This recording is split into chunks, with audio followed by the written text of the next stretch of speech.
Got some good news for first home buyers today with new predictions of major declines in the property prices, but not so good news, I guess, if you're wanting to sell your place. For more, we're joined by property economist Dr. Andrew Wilson.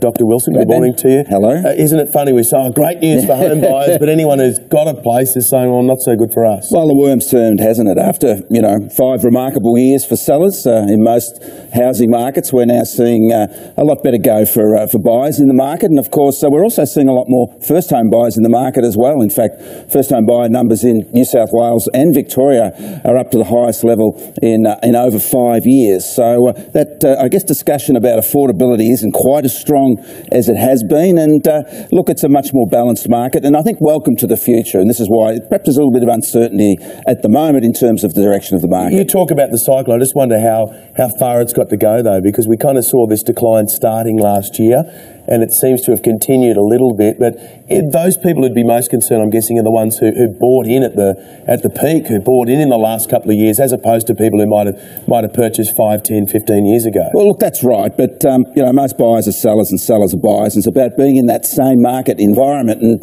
look, we've had interest rates on hold for nearly 2 years. Of course, the last increase in interest rates was nearly 8 years ago. Now, they're both record periods without change. And I think this creates more of a stable environment, more predictability in our housing markets. And I think it won't be so much that question of is it a good time to buy or sell anymore that dominates buyers. Particularly, it's going to be about personal circumstances. And I think that's a good thing for certainty and predictability. What about interest rates, as you say? I mean, a record stretch here of interest rates not going up.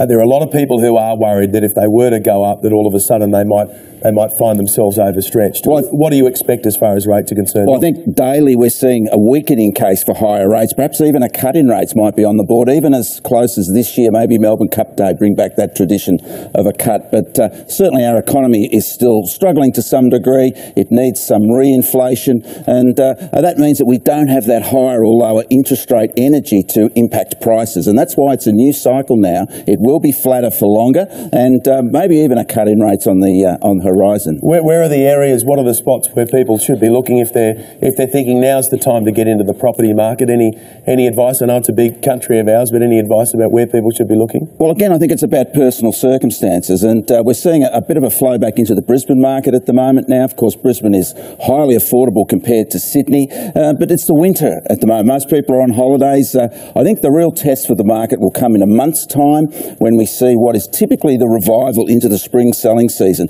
That's where the focus will be, to see if we do get that bounce back that we've had every year. But certainly right now is a good time to be a buyer. The winter market always is good news for buyers, not so good for sellers who tend to be more motivated to sell during winter. So good for investors and good for first home buyers. But we clearly have a lot more people realising the great Australian dream at the moment, and that's tick, tick, tick. Good tips. Thanks for your time. Thanks, Vic. Dr. Andrew Wilson joining us. Timmy, over to you.